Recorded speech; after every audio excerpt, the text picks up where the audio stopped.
Praise the Lord, God's morning again, एक और बार दिल की गहराई से धन्यवाद, स्तुति, तारीफ, जय जयकार यहोवा की। हालेलुया। प्रभु के नाम को महिमा दें, तारीफ और जय जयकार करें। आपसे मुझसे और क्या चाहता है परमेश्वर? और कुछ है आपके पास देने के लिए? मैंने बहुत सालों से और बहुत महीनों से यही शब्द मैं अक्सर आपने कहते सुना होगा मुझे आज के दिन तक कुछ और नहीं मिला धन्यवाद के अलावा। अगर कुछ और है तो मुझे बताइए कमेंट में लिखकर कि हाँ क्या हो सकता है। कुछ और है? नहीं, आई डोंट नो। चलिए चैप्टर 7 पढ़ेंगे आज, कल 6 के बाद। और यहाँ पर मंदिर का समर्पण हो रहा है, मंदिर समर्पित हो रहा है। And that's a beautiful one, बहुत खूबसूरत। और एक दो अध्याय में हम ये सब चीज़ें देखेंगे। चैप्टर 7 वर्स 1, 7वें अध्याय का पहला वचन लिखा है, जब सुलेमान यह प्रार्थना कर चुका। ये है दूसरे इतिहास की पुस्तक, कभी कभी लोग बोलते हैं इंग्लिश में बोलिए। एंड 2 क्रॉनिकल्स चैप्टर 7 वर्स 1, जब सुलेमान यह प्रार्थना कर चुका तब स्वर्ग से आग ने गिरकर होम बलियों तथा अन्य बलियों को भस्म किया। खूबसूरत, that's the beautiful one, exactly. पता, इससे मेरे को एक बात याद आ रही है। आपने सुना होगा अभिषेक कर रहे हैं। अभिषेक, बाइबल की बात नहीं कर रहा, बाइबल के बाहर। हमारे यहाँ अक्सर ऐसी बातें सुनी है, फलानी मूर्ति को इतने हजार जूस से, है ना, जूस के उससे इतने लीटर जूस से उसका अभिषेक कर रहे हैं, इतने लड्डू, इतना ये इतना वो, प्राण प्रतिष्ठा कर रहे हैं। अरे प्राण प्रतिष्ठा कर रहे हैं, थोड़ा अलग नहीं लगता आपको? परमेश्वर को और परमेश्वर की व्यवस्था को या मंदिर में कोई प्राण प्रतिष्ठा नहीं हो रही, और यहाँ सिर्फ समर्पण हो रहा है। ये आशीष की बात हो रही है। And that's what we are studying this beautiful. क्या लिखा है? जब सुलेमान यह प्रार्थना कर चुका तब स्वर्ग से आग ने गिरकर होम बलियों तथा अन्य बलियों को भस्म किया और यहोवा का तेज भवन में भर गया। यानी कि यहोवा ने अपनी उपस्थिति वहाँ दिखाई है, अपनी सामर्थ्य दिखाई है इस बात से कि वो वहाँ पर अपने तेज को प्रकट करता है। वर्स 2, याजक यहोवा के भवन में प्रवेश न कर सके क्योंकि यहोवा का तेज यहोवा के भवन में भर गया था। तब आग गिरी और यहोवा का तेज भवन पर छा गया। तब सब इज़राइली देखते रहे और फर्श पर झुककर अपना मुंह भूमि की ओर किए हुए दंडवत किया और यूं कहकर यहोवा का धन्यवाद किया, वह भला है, उसकी करुणा सदा की है।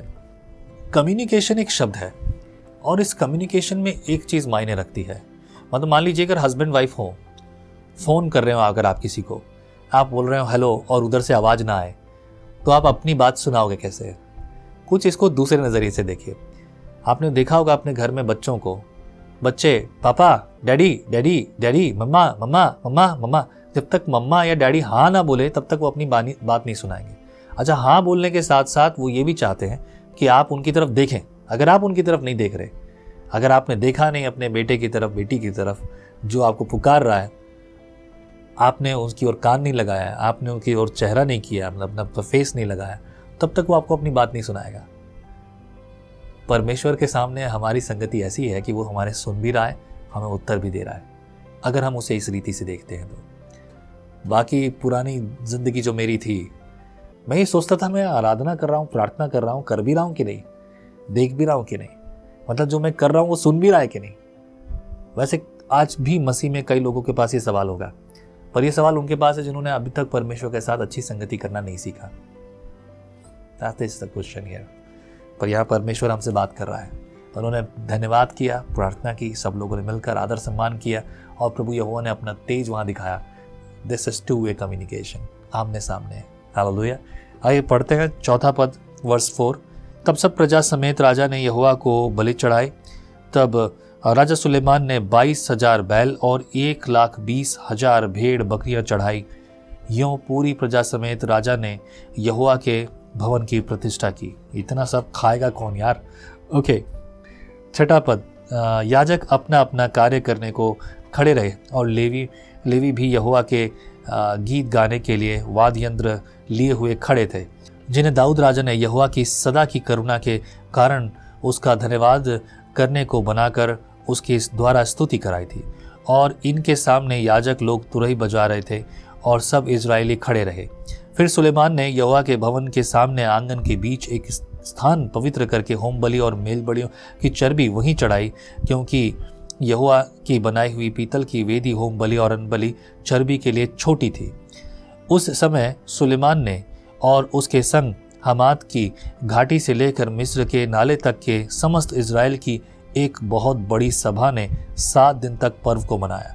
8वें दिन उन्होंने महासभा की, उन्होंने वेदी की प्रतिष्ठा 7 दिन की और पर्वों को भी 7 दिन माना।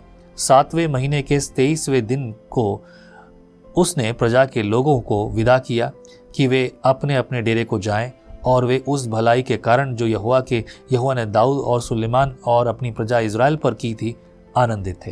हालेलुया।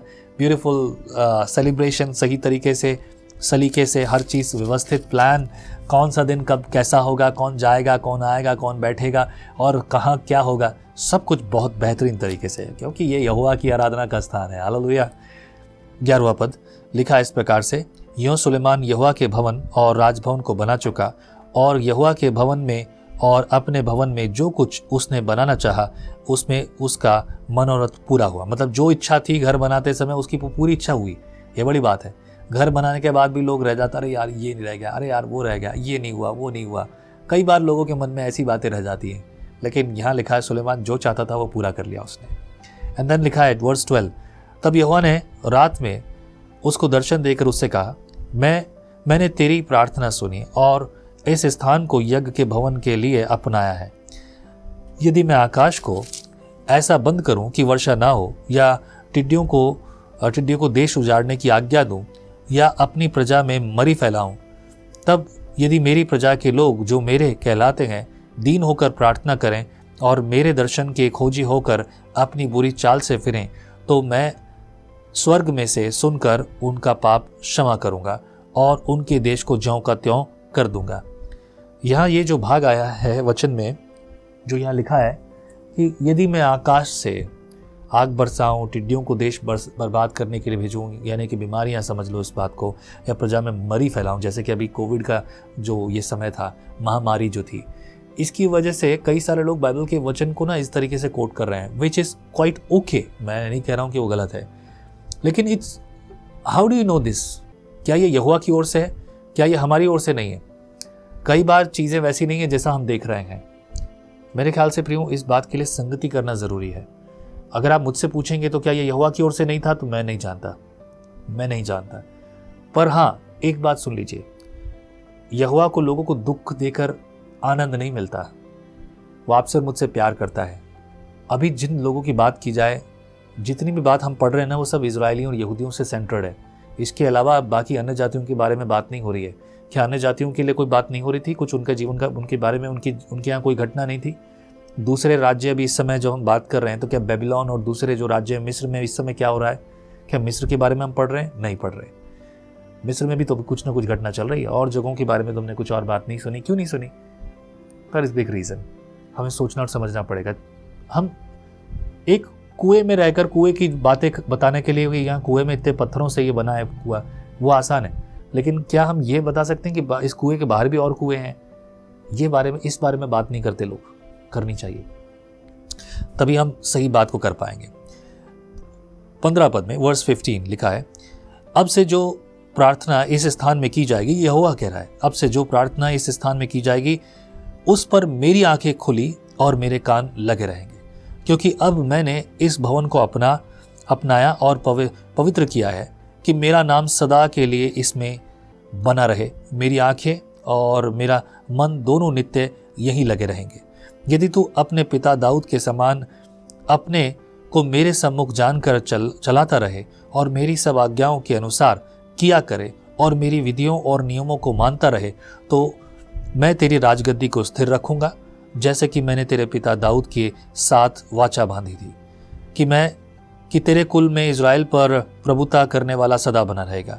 परंतु यदि तुम लोग फिरो और मेरी विधियों और आज्ञाओं को जो मैंने तुमको दी है त्यागो और जाकर पराये देवताओं की उपासना करो और उन्हें दंडवत करो, तो मैं उनको अपने देश में से जो मैंने उनको दिया है वो जड़ से उखाड़ूंगा, और इस भवन को जो मैंने अपने नाम के लिए पवित्र किया है अपनी दृष्टि से दूर करूंगा, और ऐसा करूंगा कि देश देश के लोगों के बीच इसकी उपमा और नाम धराई चलेगी। यह भवन जो इतना विशाल है, इसके पास से आने जाने वाले चकित होकर पूछेंगे, यहोवा ने इस देश और इस भवन से ऐसा क्यों किया है? तब लोग कहेंगे, उन लोगों ने अपने पितरों के परमेश्वर यहोवा को, जो उनको मिस्र देश से निकाल आया था, त्याग कर पराये देवताओं को ग्रहण किया और उन्हें दंडवत की और उनकी उपासना की। इस कारण उसने यह सब विपत्ति उन पर डाली है। क्या आपको लगता है ऐसा कुछ हुआ है? लिटरली ऐसा हुआ है, मेरे साथ हुआ है। मैं आपको बताता हूँ, ये मेरे साथ नहीं परंतु आपके साथ भी हुआ है। पता नहीं आप इसे किस तरह से देखते हैं। प्रभु यहोवा ने बार बार लोगों को बताया, बार बार उनको चिताया, यदि तुम मेरी आज्ञाओं को मानोगे तो ये सारी आशीषें तुम्हारे लिए, मैं यहाँ तुम्हारे साथ हूँ और तुम्हारे देश में फलवंत और बलवंत करूँगा। और यदि तुम नहीं मानोगे तो मैं सब कुछ उजाड़ दूंगा जैसा कि यहाँ है। और क्या इजराइल उजड़ गया? इजराइल भी उजड़ा, मंदिर भी उजड़ा। परमेश्वर को मंदिर की आवश्यकता नहीं है। उसने कहा, मैं मनुष्य के हाथ के बनाए घर में नहीं रहता। यहाँ पर परमेश्वर नहीं उतर आया था, सिर्फ तेज उतर आया था परमेश्वर का। और वो तेज इतना भारी था कि संभाले कोई संभाल नहीं सका। ठीक है, ये एक बात है। अभी जब अक्सर जब ये घटनाएं होती हैं, इजराइल, फिलिस्ती, गाजा पट्टी और ये आसपास के लोग जब आपस में उलझते हैं ना, लड़ते हैं, झगड़ा करते हैं। अभी एक टीवी चैनल को मैं देख रहा था, it was news channel, and in news channel they brought expert about Israelites matter, right. वो एक एक्सपर्ट थे और एक्सपर्ट वो भी मुस्लिम, और वो इजराइल और इजराइल के आसपास की जो जगह हैं उनके बारे में जानते हैं और उसके बारे में वो एक्सपर्ट हैं, वो पढ़ रहे हैं, वो दिल्ली यूनिवर्सिटी से, उन्हें हिस्ट्री पढ़ी है, बहुत कुछ पढ़ा है। जब मैं उनको सुन रहा था तो मैं कह रहा, ये व्यक्ति आधी बात भी नहीं जानता। और ठीक उन्होंने ऐसी ही बातें कही, उनके परमेश्वर ने जो है उनको तबाह कर दिया, सब कुछ कर दिया। ठीक उसने यही बात कही जो यहाँ लिखा है। आज भी उपमा दे रहे हैं, उदाहरण दे रहे हैं ना क्या हुआ है, आज भी दे रहे हैं उदाहरण। आज भी ये सब बातें हो रही हैं। मेरे प्रियो, ये तब रुकेंगी जब हम वाकई में सच्चाई से आराधना करेंगे। आज हमें इजराइल की आवश्यकता नहीं है, आज हमें उस मंदिर की पवित्र दीवार की आवश्यकता नहीं है। अच्छा है वैसे वो उजड़ गया, नहीं तो लोग आज ये कहते हैं कि जैसे मक्का मदीना जाओगे तभी तुम्हारा उद्धार होगा। दुनिया की बातें। प्रभु यहोवा कहता है सीधे शब्दों में, अब वचन जो आपके और मेरे लिए है, यदि तू मन से विश्वास कर तो तेरा उद्धार होगा, अंगीकार कर तो तेरा उद्धार होगा। आज भी लोग जाते हैं, जाना बुरी बात नहीं है। आप देखना चाहते हैं, बेहतर है, अच्छी बात है। मेरे मन में इच्छा है पर लालसा नहीं है।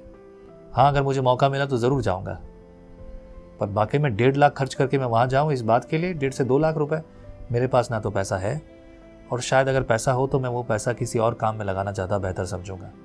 हाँ, कभी मौका प्रभु देगा तो कोशिश ज़रूर जाना चाहूँगा, इट्स ओके, ग्रेट। बट उससे ज़्यादा ज़रूरी ये दूसरी चीज़ें हैं। मेरे प्रियो, let's have that same idea.